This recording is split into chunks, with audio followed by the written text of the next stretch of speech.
So, you have a tent and a rig, and you love overlanding. You have plans to do it big, on the trails and some super glamping? Want ideas, tips, news, and reviews?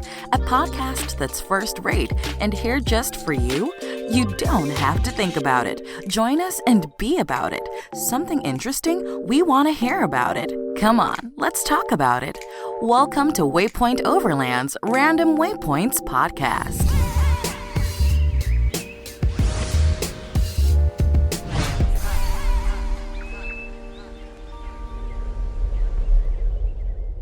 Sponsored by MIDLAND Communication for Every Adventure, the industry leader in radio communication technology and innovation for over 50 years. Sponsored by MYMEDIC. Sponsored by TEMBO TUSK. Sponsored by Trail Rated Coffee Company. Always remember, the opinion you follow should be your own. Just consider the things stated here to be a second opinion from a complete stranger online. Hi, my name is Phil from Waypoint Overland, and you're listening to Random Waypoints. All right, so here we go. Welcome to another episode of the Random Waypoints podcast. We'll be doing an episode every week, so like, share, and subscribe. Hit the notification bell to make sure you don't miss an episode. This week, we answer a few viewers' questions, and we go deeper into my travel plans to Alaska. Also, we'll discuss my other overland travel plans for 2022. So stay tuned for the whole show. But first, let's take a look at the news. During this segment, we'll cover various topics with a connection to overlanding in some way. It could be land use news regarding the national parks or the Bureau of Land Management. We'll keep you up to date on any auto industry news when it pertains to relevant and potential overlanding vehicles. There will be camping and outdoor industry news, as well as photography and video, fishing, hiking, and on and on. Now, here's the news. Whether hauling snowmobiles to the cabin in the dead of winter or the pontoon to the lakes in the dog days of summer, the 2022 F-150 Lightining is tested to have customers covered. To help prove it, Ford engineers took the first all-electric F-Series to two of America's toughest real-world towing routes during development, Davis Dam in the summer and Ike Gauntlet in the winter. Last month, Ford engineers took pre-production F-150 Lightnings to what some call the world's toughest towing test, with wind chills registering below 0 degrees Fahrenheit. The Ike Gauntlet is an 8-mile stretch of I-70 in Colorado that ascends at a 7% incline to a maximum elevation of 11,158 feet above sea level around the Eisenhower Memorial Tunnel. Towing in wintry conditions, however, is only one part of the equation. To prove the truck's muster towing in extreme heat, Ford took the F-150 Lightning to the extreme grades of Davis Dam. With ground temperatures reaching a high of 118 degrees Fahrenheit during testing, F-150 Lightning pre-production units towed the same 10,000-pound trailers for multiple loops across the dam. Davis Dam, located on State Route 68 between Las Vegas and the Hoover Dam, ascends from 550 feet elevation to 3,500 feet in 11.4 grueling miles. Between the two locations, there's steep continuous inclines, expressway speeds, and trailers in tow. In this case, the truck's targeted maximum 10,000-pound trailers make them extremely grueling for EV and gas trucks alike. The two testing trips are examples of the hundreds of hours of rigorous towing testing the F-150 Lightning has endured during development. Deliveries of the 2022 F-150 Lightning pickup are scheduled to begin this spring. There's been a lot of rumors in the past few weeks about the Ford F-150 Lightning's estimated driving range. The all-new, all-electric F-150 Lightning has completed final EPA testing, and Ford this week confirmed the Ford F-150 Lightning's final EPA estimated range for all models ahead of customer deliveries this spring. F-150 Lightning XLT and Lariat trims with the extended range battery take you an EPA estimated range of 320 miles. While the F-150 Lightning Platinum has an EPA estimated range of 300 miles. Fleet customers have the option to purchase the extended range battery on Lightning Pro, and that has an EPA estimated range of 320 miles. The National Park Service has denied a request from South Dakota to allow a fireworks display over Mount Rushmore National Memorial to celebrate the 4th of July. In the denial that was signed, it was noted that firework displays can adversely impact the environment, could spark wildfires, interfere with cultural and historical presentations at the memorial for the holiday weekend, as well as create a public danger due to the gathering of a large group that couldn't safely be evacuated from the memorial in the event of a wildfire. March 2021 wildfires at Mount Rushmore were the largest in the memorial's history and forced a 3-day closure of the site. It was also noted that current drought conditions and the 2022 wildfire outlook indicate the fireworks could cause a high likelihood of wildfire ignition. A Japanese-American World War II incarceration site in Colorado became the 424th unit of the National Park System on Friday. Amache, also known as the Grenada Relocation Center, was one of 10 incarceration sites established by the War Relocation Authority during World War II to forcibly detain Japanese Americans under the Executive Order 9066. Today, the Amache site consists of a historic cemetery, a monument, concrete building foundations, and several reconstructed and rehabilitated structures from the camp era. Amache is open to the public and currently managed by the Amache Preservation Society, owned by the town of Grenada. To formally establish the park, the National Park Service will work with the town of Grenada to acquire the lands intended in the law, which likely will take more than a year. While Lake Mead National Recreation Area in Nevada is open for business, declining water levels could create problems for those hoping to launch powerboats this year, according to the National Park Service. Boaters are being advised to check the status of their preferred launch destinations on the park's website and consider planning their trips to avoid high traffic times. Grizzly bears are starting to come out of their hibernation at Grand Teton National Park and Yellowstone National Park, where park staff is encouraging visitors and local residents to be bear aware. The first bears of the season have been spotted. When bears emerge from their dens, they search for food, which often includes scavenging carcasses of animals that died during the winter. Bears may display aggressive behavior towards humans if approached while feeding on carcasses. With that said, it may be an excellent time for photography of grizzly bears. Incidentally, March is the anniversary month of Yellowstone National Park, which turns 150 this year. Happy birthday, Yellowstone National Park. A strong majority of Americans believe climate change is harming the national park system, according to a poll conducted for the National Park Conservation Association. The poll found that nearly 9 in 10 of those surveyed said climate change is negatively impacting national parks, and most Americans would be more likely to support bills that were designed to reduce the impact of climate change on national parks.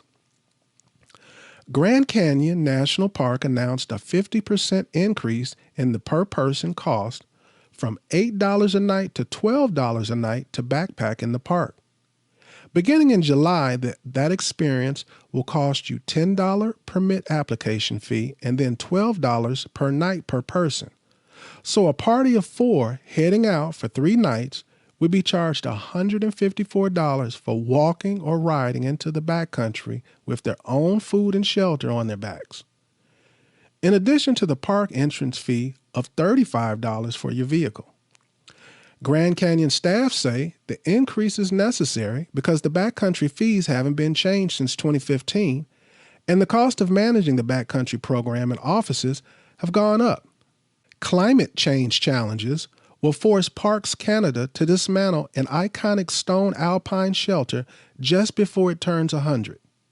The Abbott Pass Refuge Cabin National Historic Site, better known as the Abbott Pass Hut, is no longer safe as slope erosion and glacial recession have caused structural damage despite extensive stabilization efforts and interventions. Don't get your hopes up for a spring black bear hunt this year in the state of Washington. The Fish and Wildlife Commission just voted against it. The state recently voted down a 2022 spring bear hunting season proposal. According to a recent press release put out by the Center for Biological Diversity, the Washington Fish and Wildlife Commission voted 5-4 on Saturday against the proposal. Next, we're going to go into a viewer's question. In last week's podcast, I very briefly mentioned having a theme for most of my travel plans. And several people reached out to me afterwards to inquire, how do you use themes and what do you mean by it? Well, when I plan a travel itinerary, I usually have a very basic, generic goal for the trip. It may be to photograph wildlife, eat iconic food, visit a historic site, or just camping somewhere beautiful. So, for instance, if my goal is to eat iconic food, I may decide to visit food festivals along my trip. I took a trip to Maine once to visit the Lobster Festival and decided to eat at other seafood festivals along the journey.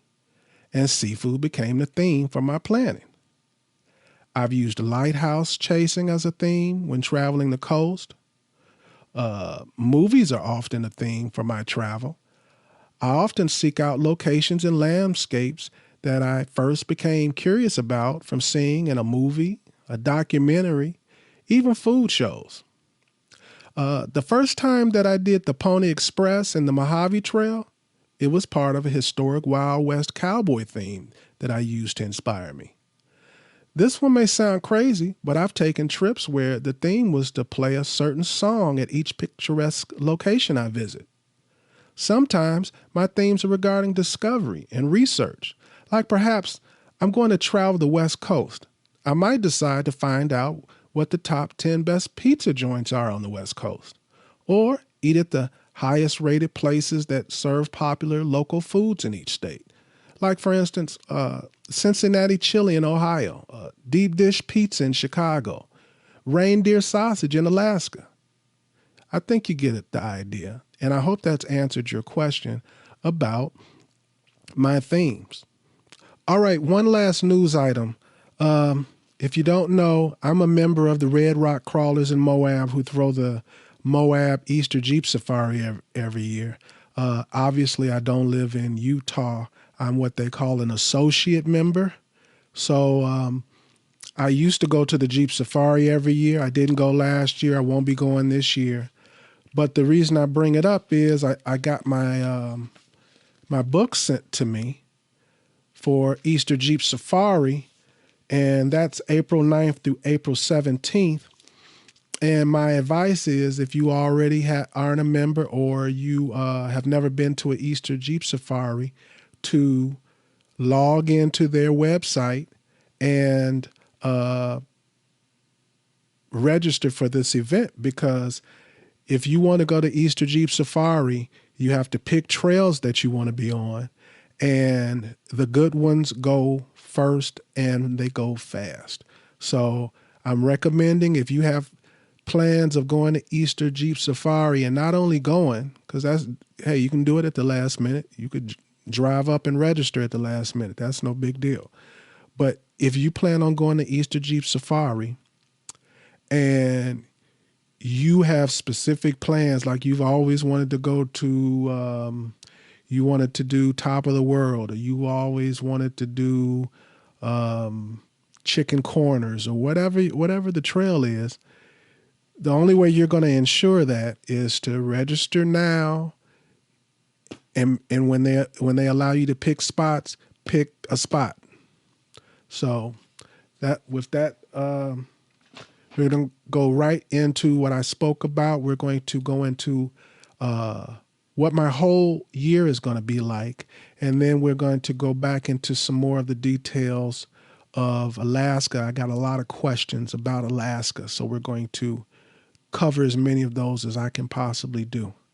So, like I said, the first thing we're going to do is get into the rest of my season. And so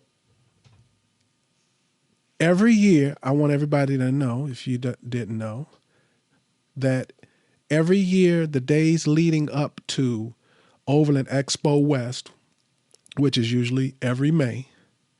I have a little get together in the area. It may be in southern Utah. It may be in eastern Nevada. It may be in Arizona itself. It's within a day's drive of the expo that I give an event, and it's called the Waypoint Overland Southwest Rendezvous. This is number 4, and it's going to be Sunday, May 15th to Wednesday, May 18th. And basically, I just invite some friends. This is an invitation only. So I invite some friends. We do some trails. We do some camping. And we do some photography. And I pick a location every year that I consider a picturesque location. And not just a picturesque location, but it has to have a unique signature. And that signature is, it must be picturesque at sunset and sunrise. There are certain locations that, you definitely have to come for sunrise because of the shadows and the angles and whatever. And if you don't come for sunrise, it's a waste. Like you can go to Moab to photograph the arch, Mesa Arch. And if you don't come in the morning, and if you don't come right as the sun is cracking over the horizon, you might as well not even come. And then there are places that are the opposite of that. If you don't come for sunset, you might as well not go. It's one or the other.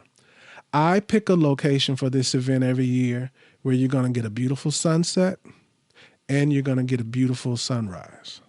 So it's going to be definitely something where when I invite somebody to it, you better have your camera. Bring your best camera because it's going to be worth it. And then we're going to take trails in whatever area that we choose.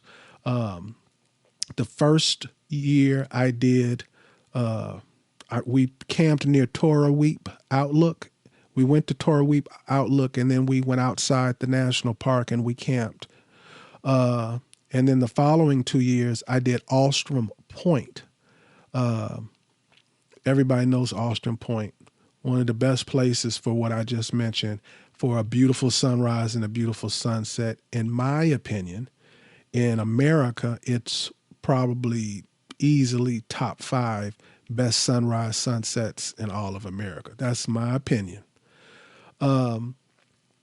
So that's the Waypoint Overland Southwest Rendezvous number 4, May 15th through May 18th. And then we as a group, we leave on Wednesday and we go into Flagstaff. We usually party in downtown Flagstaff. And then that Thursday, we go into Overland Expo West, which is going to be May 19th to May 22nd. And I usually on Instagram, I announce a place to meet up, and me and everybody, we all hook up and we swap patches or stickers or whatever it is that you have. But more importantly, you get to see faces of people who maybe you have been interacting with through social media for some time, but you've never met them in person. Now you actually get to meet them, hear the warmth of their voice, discuss experiences, blah, blah, blah, blah. So it's not just to, give somebody a sticker, but if that's your thing, we'll definitely be passing out stickers. And I've only been doing, like I was mentioning before, the Rendezvous, I've only been doing 4 years, but I have been to every Overland Expo West that they've ever had. Incidentally, I have been to every Overland Expo that they've ever had, whether it's West, Mountain West, or East. And this year is going to be the first year that I don't go to all of them. I'm going to go to every single one except for the East, and that's because of my trip to Alaska. And it's possible that I may do it for some reason. Something may occur where that all changes. But as of now, I have no intentions of going to East. And I may not be going back to East unless they change the venue. Nothing wrong with the venue. It's just that I want to enjoy the area and don't really enjoy the area. I think there's better places. I think they should go further north. I would love to see it in Vermont, or they could keep having the East and have a New England version. That would be great. So like in New Hampshire or Vermont, you heard it here first. I was the first one to speak about it being in the Pacific Northwest. Maybe I just talked into reality. Anyway, I always go to the Overland Expo West. And the reason why I like to go to the Overland Expo West is, I love the actual event. But what started it is you can always create a great trip to it because of where it is. It's so many national parks along the way. No matter where you live, you're going to encounter national parks. You're going to encounter desert, BLM land, forest, everything an overlander could dream of. It's in the Southwest, which is one of the few places in America where it can be as remote as it is. So I'll be at Overland Expo after the rendezvous, May 19th, May 22nd. The next thing, and let me mention this, I'm already going on little trips already now, and I'll be going on little trips, but these are the definites. These are the ones that I have been planning for a while. So these aren't the only trips. There'll be some other ones that pop up. So after Overland Expo, my next one is Northwest Overland Rally in Plain, Washington, my home state. I'm in Issaquah, Washington, if you don't know that. And this is not my favorite because it's in my state. It's my favorite because it's the best. And let me tell you what I mean by best. I have 3 tiers that I put all of these Overland Expos and rallies and different things that they have. There's tier 1, and tier 1 would be Overland Expo West, East, Mountain West, and Pacific West. They have no peer. They're like the Disney World of expos here in America. So they're on tier 1 all by themselves. So everything else is tier 2 to me or tier 3. And tier 2 for me is it's a rally that has some kind of history. It's been around at least a couple of years. You don't feel like it's just a money grab. There's really a camaraderie. You really feel like there's true overlanders in the parking lot. I'm sorry, not in the parking lot, in the camping site. That you're not in a parking lot. Some of these rallies literally have the nerve to have you camping in a parking lot and charging you for it and have like 10 vendors. Money grabs. So anyway, tier 2 also has to be not only the event itself great, but the location has to be great. Can I create an overland trip to the event? That's why I like Overland Expo West so much. The same thing can be said for coming to the Pacific Northwest. The trip to the event can be an amazing overland journey, whether you come along the border through the peninsula, Michigan Peninsula to through North Dakota, through Montana, through Idaho, into eastern Washington, and on to the event. If you live on the coast and you're coming up, you can take the California backcountry discovery route, Death Valley, take all of that up to Oregon. Hop on the Oregon backcountry discovery route, take the Oregon backcountry discovery route all the way up to the Bridge of the Gods, which crosses the border over into Washington State. And then you can hop right onto the Washington backcountry discovery route. All of these backcountry discovery routes are beautiful. You take the Washington backcountry discovery route, it'll drop you right off at the Northwest Overland Rally. So it's so many options as far as a journey or a trip to be created there. That's what makes an event a tier 2 to me also. The level of trainers, the level of people there, as far as people who have actually gone on real overland journeys, the people teaching the classes for all types of things.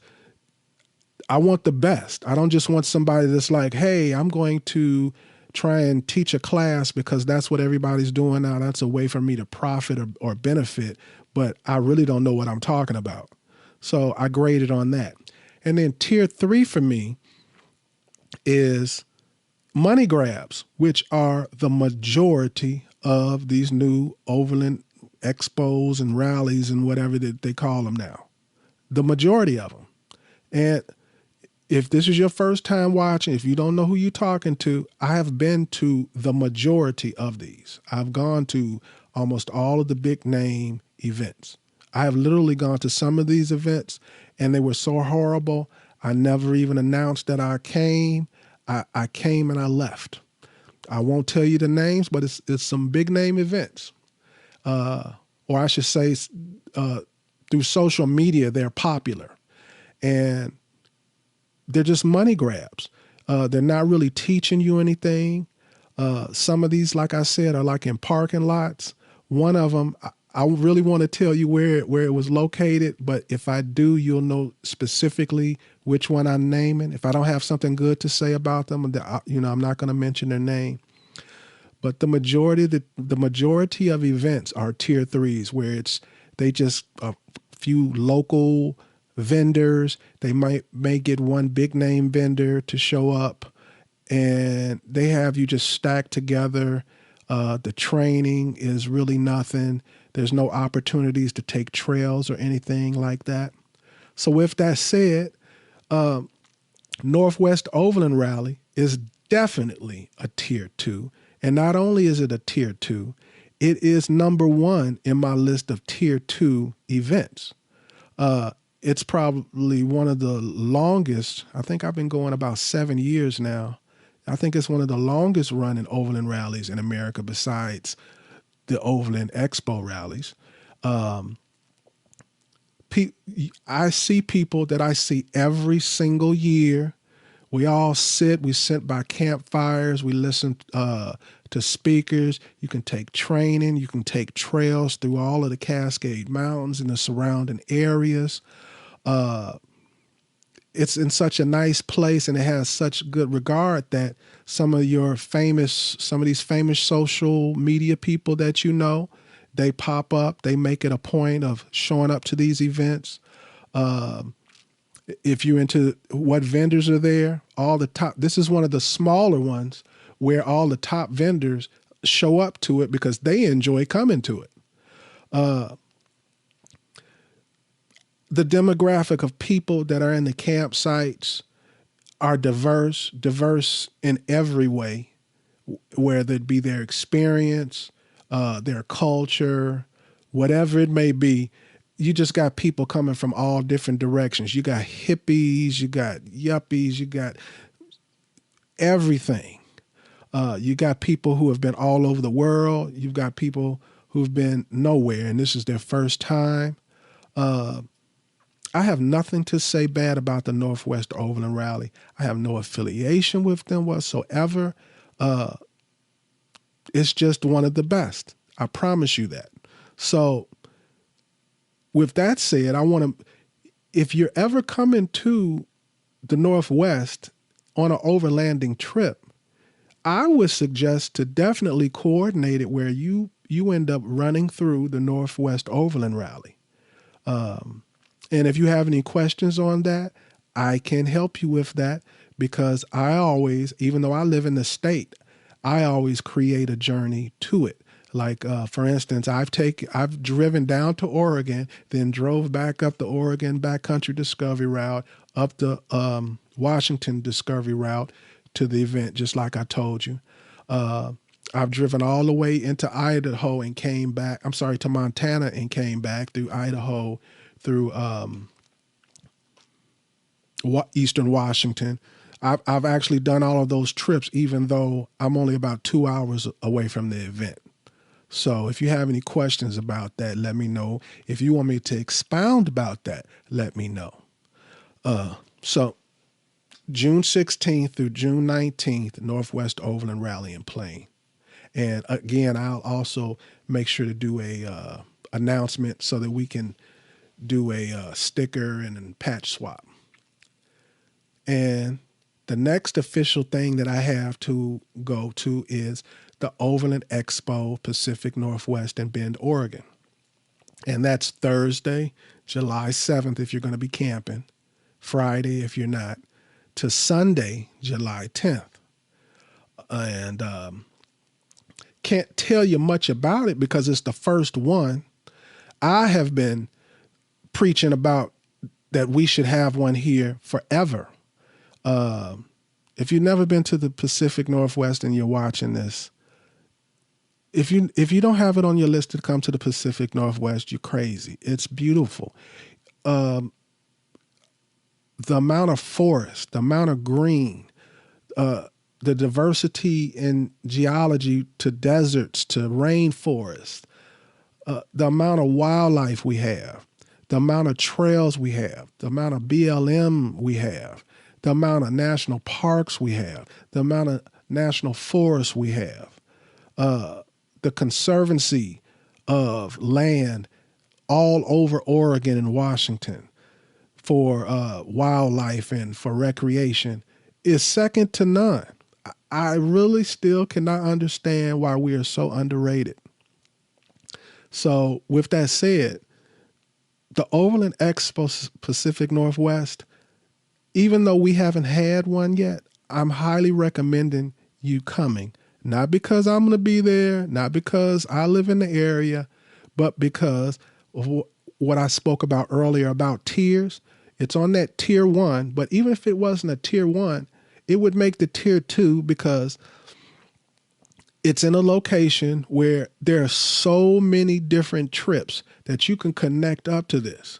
You can do the coast, do the 101 and the 1, do the whole coast.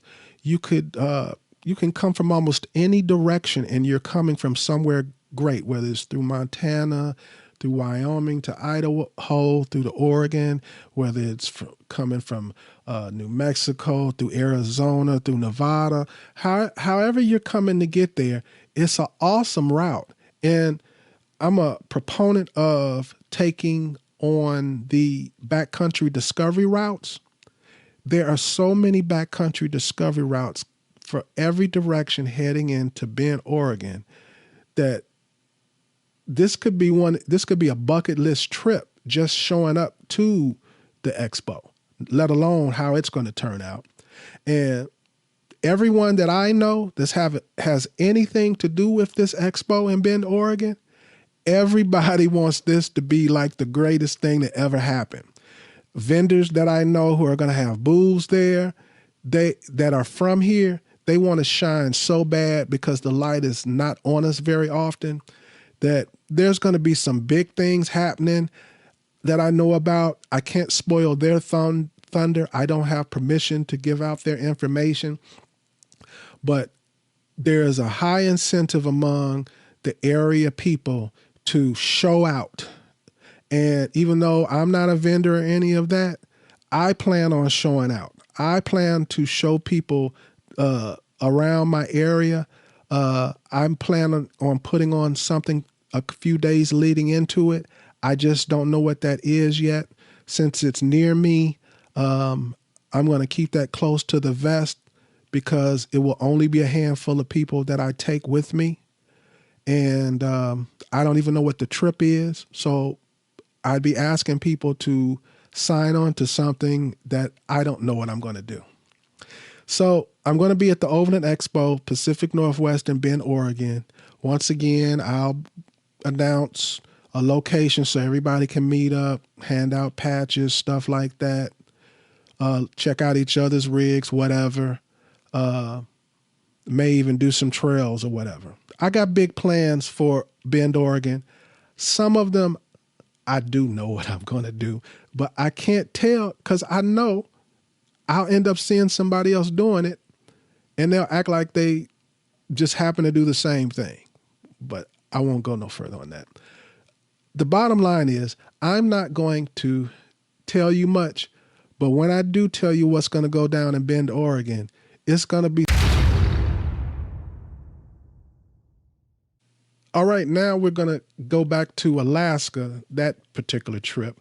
I told you a lot, but I didn't tell you everything, and people asked questions about what I did tell. So what I'm going to do is I'm going to be giving some additional information about my trip, and also I'm going to answer some questions that I got about my trip that I'm able to answer.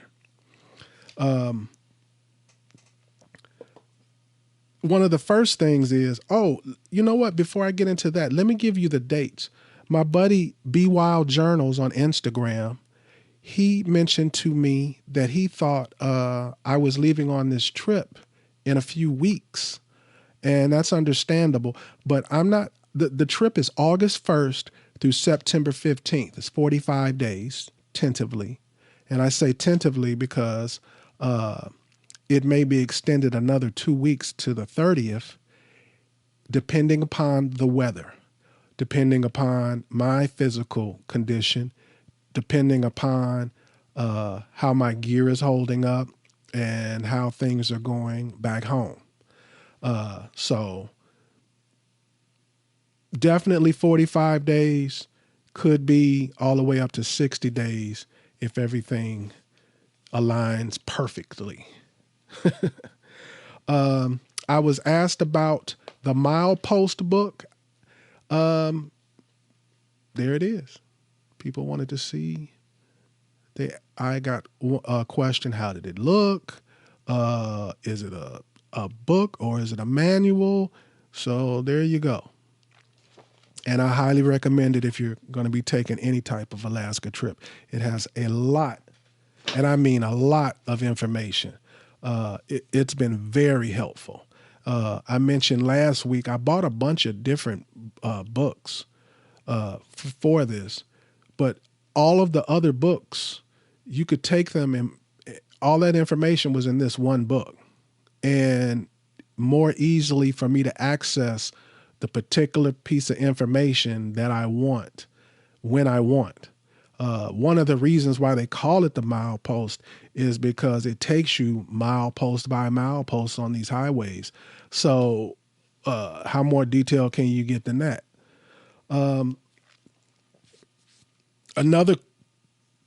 Several different kind of questions that I'm wrapping up into answering together was about the highways I mentioned I was going to be taking. I mentioned that I was going to be taking the Stewart-Kasiar Highway, and that was the one that was the big deal to me, the one that was most important to me, the one that if I could only take one, that's the one I want to take. And I mentioned that I'd also be taking the Dempster Highway, the Dalton Highway, and the Alaska Highway, and people wanted to know where I was taking those highways. Well, if I decide to go to Prudhoe Bay, which I haven't fully committed to yet, because it would just be to say I did it more so than any true interest. I'm going to the Arctic Circle. I'm going to be going to Toyotuk, to the Arctic Circle there. So I'll be going to the Arctic Circle. That'll be off my list. So it's not important for me to go to Prudhoe Bay. So that's kind of tentative. But in order for me to go to Prudhoe Bay, that would require me taking the Dalton Highway. I'll at least be taking it to go to Denali, as far as Denali and Talkeetna. And I'll obviously be taking the Dempster Highway, like I said, to Toyotuk. And I mentioned some foods that I was going to be eating that are local. The plan is to eat some of those with some locals into Toyotuk.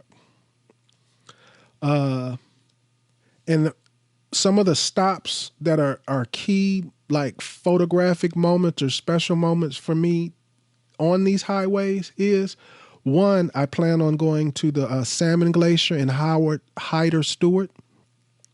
I plan on camping right there at the glacier and to photograph it. I plan on stopping at milepost 0 on the Alaska Highway to photograph. I plan on, while I'm in the Yukon, to go to the signpost forest.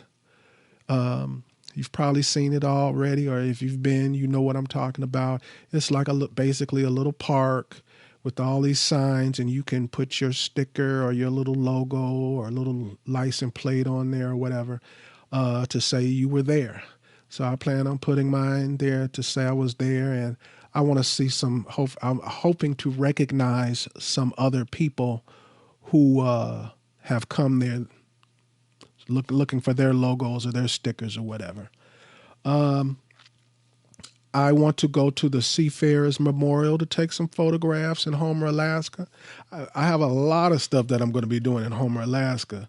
I mean, a lot when it comes to eating. I'm going to be camping in the area. A lot of stuff I'm going to do in Homer, Alaska. Another big thing that I'm going to be doing is the Alaska State Fair. Never been to the Alaska State Fair. All I know about it is the things I've seen like on the Food Network, the Food Channel and stuff like that, things on YouTube. And what I do know about it from those things is they have like weird events. And as far as the food, they have the normal fair food. But in addition to the normal fair food, they have their unique fair food for Alaska. So I'm looking forward to trying some of this unique stuff. And I'm just going to real quick, just all the cities that I have planned to hit before I tell you the last thing that I really plan on doing. So I plan on hitting the Arctic Circle, the Denali National Park. Denali National Park, I plan on also taking that bus ride that takes you the length of the park.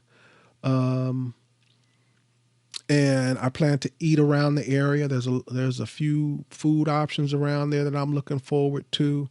I plan on camping around Denali National Park. I may camp in Denali National Park. I plan on going to Whitehorse. I plan on going to Talkeetna. I think I mentioned that already, Talkeetna. I have some big stuff planned in Talkeetna. If I didn't mention it, Talkeetna will be a highlight of this trip. For those watching and following my trip, it'll be a highlight. It won't be like one of the top highlights of the trip, but for something to watch, to ingest, Talkeetna is going to be a highlight. I'm going to go to Skagway, Homer. Like I said, Prudhoe Bay, 70-30. And then to Toyatuck, to the Arctic Circle, Washington Lake for the signpost, Coldfoot, Fairbanks, Seward, Haines, Prince Rupert, Palmer, Alaska, Valdez, Alaska. And I plan on going to Katmai National Park. This is one of the top reasons why I'm going. I've had the opportunity to do what I'm going to tell you before now, but I wanted it to be part of a overland trip, even though I have to take a seaplane to get there, and that's Katmai National Park. And I want to go to an area, you have to take a seaplane, and once you get there, you walk to an area called Brook Falls. And if you don't know what I'm talking about, it's the place where all of those famous photographs of bears catching salmon that are flying into their mouths, that's where all those photos come from usually. So I want to go there. I'm going to go there and photograph bears, and hopefully I don't get ate up. I'm really, really looking forward to that. From all my research, you're going to have a close encounter with a bear. I'm scared, but I'm looking forward to that. I can't wait. I've watched a million documentaries. I've looked at a million photos, and I want to take my own photo. I want to see it with my own eyes. I want to enjoy the seaplane ride, if you hook up with the right seaplane, the flyover, you'll get good visuals and pictures. So I'm looking forward to even just taking the flight on the seaplane. That is going to be the ultimate highlight for me if it's not for you guys. What else do I want to tell you? Okay, I told you that. Just checking, guys. I mentioned all the cities and everything. And I think that's it for that. So with that, we're going to go to Waypoints. Waypoints. Waypoints will cover all aspects of navigation for the overland traveler. Navigation is the act or practicing of navigating, the method of determining position, course, and distance traveled. This week on Waypoints, we're going to answer another viewer's question. What are your reasons for having a dual battery system?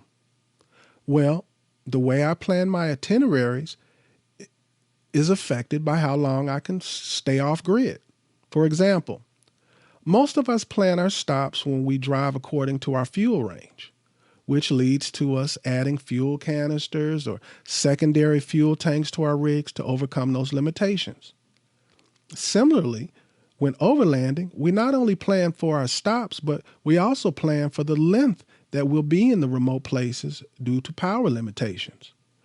Dual batteries are not the only solution, but for me, it's one of the most convenient and logical solutions, especially as a solo traveler. I'm not only thinking of keeping my fridge running when somewhere remote as a solo traveler, I'm also thinking about redundancy and safety. There's no hoping I have my jump starter somewhere in my rig or hoping it's still charged. With my dual battery system, if my rig won't start, I click a button and I'm right back on the trail. As far as fridges and other gadgets that need powering or recharging, again, there are other options out there. However, if you overland like I do, you'll be traveling for weeks, months, and sometimes years at a time. A dual battery, it just makes sense. I don't use up a lot of storage space carrying around a portable power station. And because a dual battery system is hardwired, I'm not worried about losing cables. And whenever I start my vehicle, it automatically recharges the battery. If not, I can use solar panels. The decision to have a dual battery or not directly impacts how you navigate and create a travel itinerary. Oh, one more thing. If you decide to go the dual battery route